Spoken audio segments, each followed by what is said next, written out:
There is a moment you probably experience more often than people around you realize. A moment that slips into your day quietly. Without warning. Without noise. Without drama. It usually begins with something small.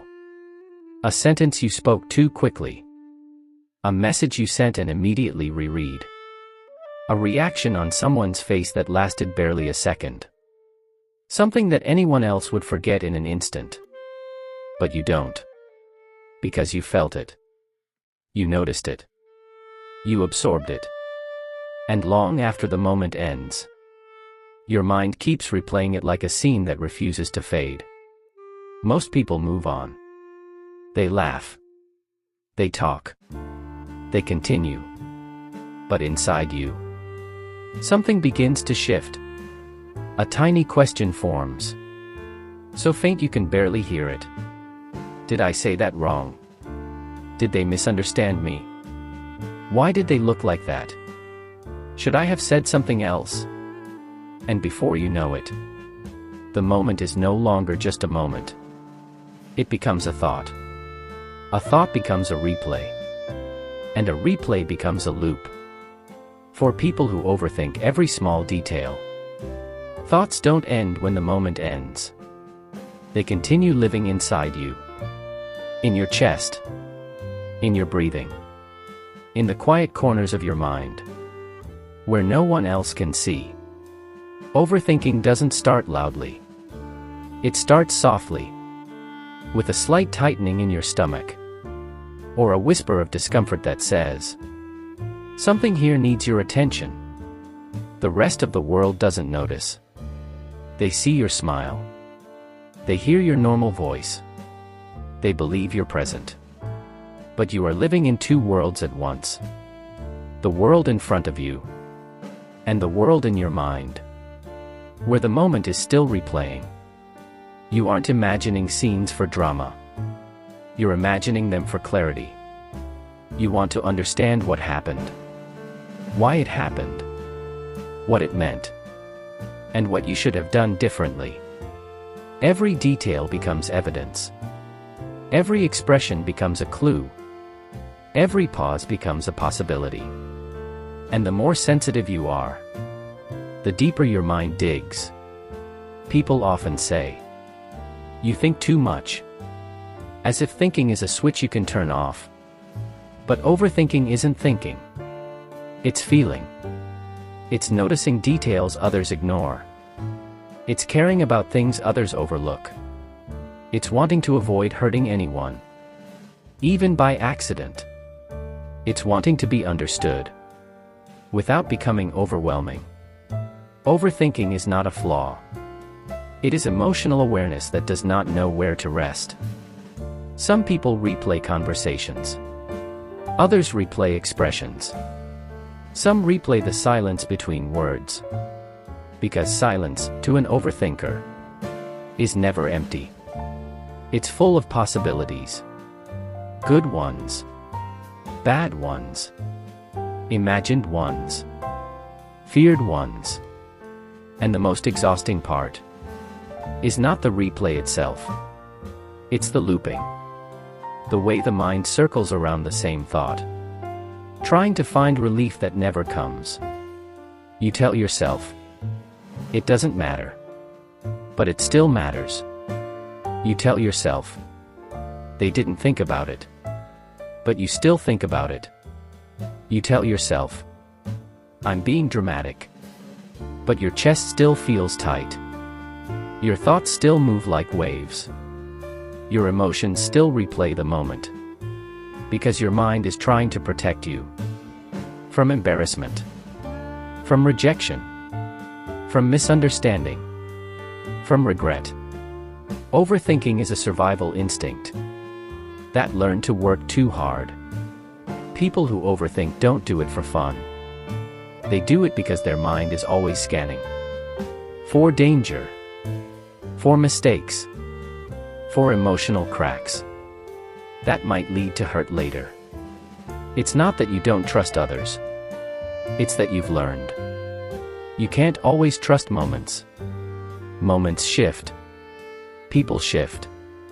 Emotions shift. And you want to make sure you are never caught off guard. This is the quiet truth.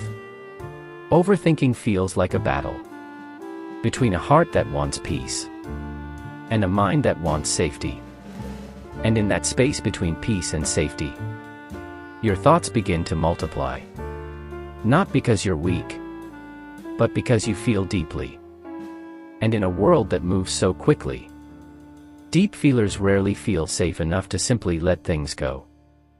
This is where the story of overthinking begins. In the small moment, the tiny detail, the quiet shift that only you noticed. A moment the world forgot, but your mind didn't. Overthinking never appears out of nowhere. It grows somewhere. It begins quietly, long before you start noticing it in your adult life. Like a habit your mind learned when you weren't even old enough to understand what a habit is. If you look closely at someone who overthinks every small detail, you'll often find a story behind them. Not a dramatic story. Not a tragic story. Just a human story. The kind made of small moments that left big impressions. Maybe it started in childhood. In a home where someone's mood changed without warning. Where a parent's voice got loud quickly, or got cold quietly. And the only way to stay emotionally safe was to pay attention to every expression, every tone, every shift in the air. Children learn fast. They learn what keeps the peace. They learn what prevents trouble. They learn how to anticipate problems before they happen. Some children learn to read faces before they learn to read books. And for these sensitive ones, overthinking becomes their first survival skill. A way of scanning the world for subtle signs that things might go wrong. A way of making themselves smaller, quieter, easier, so no one gets upset. Or maybe they grew up in an environment where mistakes weren't mistakes. They were disappointments. Where perfection was rewarded and imperfection was questioned. Where small errors were magnified and small successes were expected. So they learned to review everything. Twice. 3 times. 10 times.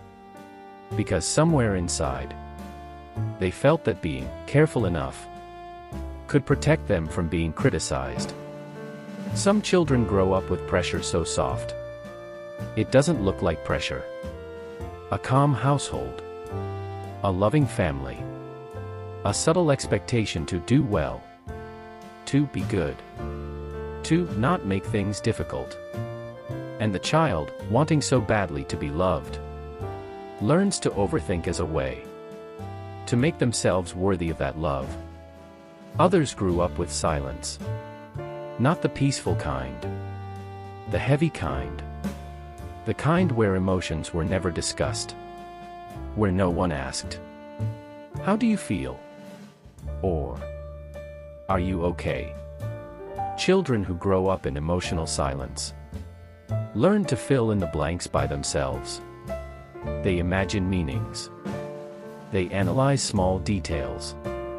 They construct emotional explanations based on the tiny hints they can find. Because no one taught them how to express feelings. They learned how to inspect them. There are also people who experienced loss. A friendship ending. A bond breaking. A parent leaving. A trust shattering. After something like that, the mind becomes protective. It begins replaying moments not to punish, but to prevent history from repeating. It says, "Look more closely. Don't miss the signs. Protect yourself this time." And so, small details become big warnings. Overthinking becomes a shield. Some people come from environments where they had to grow up too quickly. They learned responsibility early. They learned consequences early. They carried emotional weight they weren't supposed to carry. When you grow up holding too much, your mind becomes afraid of dropping anything. So it checks everything, over and over, until checking becomes your natural way of existing. And there are dreamers, sensitive, imaginative, introspective souls, who feel the world more intensely than others. Their minds wander deeper. Their emotions echo longer. Their thoughts hold texture. Their memories hold weight. For them, overthinking isn't fear. It's depth they never learned to control. The truth is simple, but rarely spoken. People who overthink every small detail didn't choose their minds to be this way. Their minds adapted to survive something. Environment, expectation, inconsistency, loss, or silence. Overthinking is often the mind's way of saying, I had to understand everything as a child, because nothing was explained to me. It is the mind saying, I needed to stay safe, so I learned to anticipate everything. It is the mind saying, I was once caught off guard, and I don't want to feel that pain again. Origins aren't excuses. They're explanations. And explanations bring compassion. When you understand where something begins, you stop blaming yourself for carrying it. Because overthinking isn't a flaw. It's a story. A quiet story the mind continues telling. Because it once kept you safe. And that story deserves to be heard. Before it can end. If you could watch an overthinking mind from the inside, you'd be surprised. It doesn't look chaotic. It doesn't look dramatic. It doesn't even look loud. It looks busy. Quietly busy. Like a machine that never fully powers down. Because it believes something important might happen. If it ever lets itself rest. Psychologists often call it hyperawareness.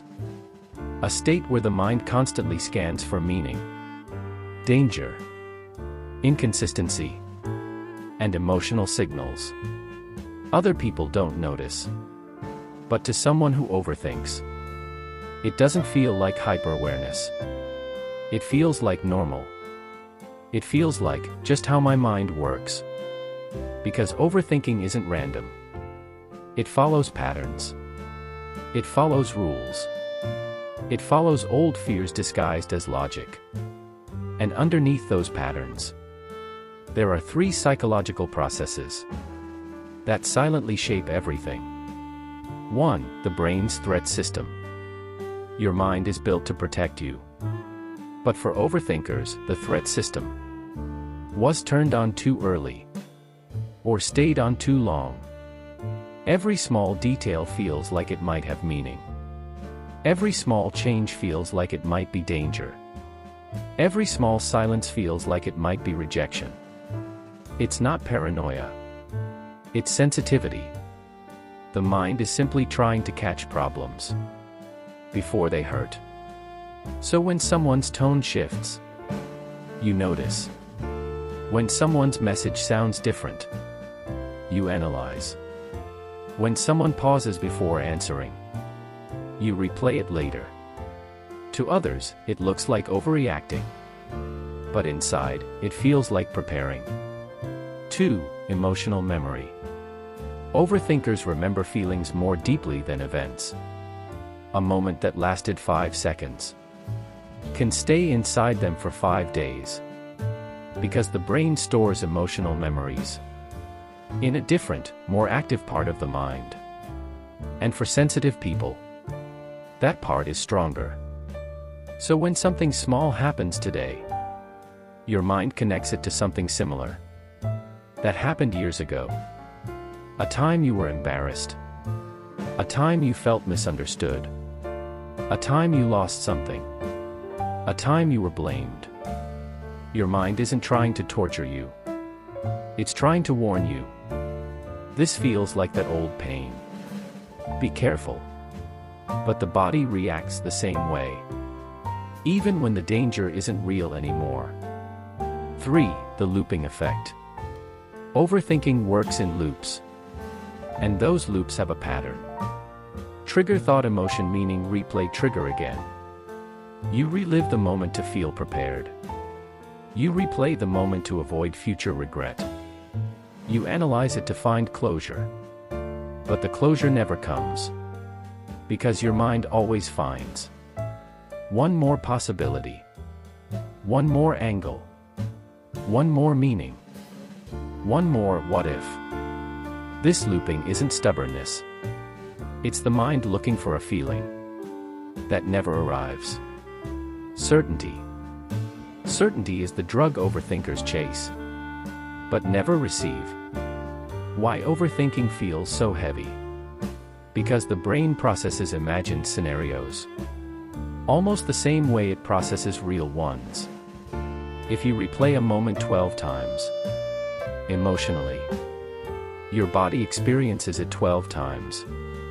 That's why your chest feels tight, your stomach drops, your breathing changes, your sleep gets disturbed. Your body is reacting to moments that ended hours ago, because your mind hasn't ended yet. And yet, there's something else inside the overthinking mind. Something almost beautiful. It notices subtleties other people step right over. It feels emotions other people ignore. It predicts outcomes other people walk blindly into. It understands people without needing explanation. Overthinkers aren't fragile. They're deeply tuned. But that depth has a cost. Why you can't just stop thinking. People often say, just let it go.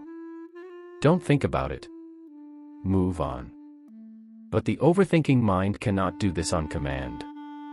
Because its patterns are built from years of emotional learning, nervous system conditioning, and survival instincts.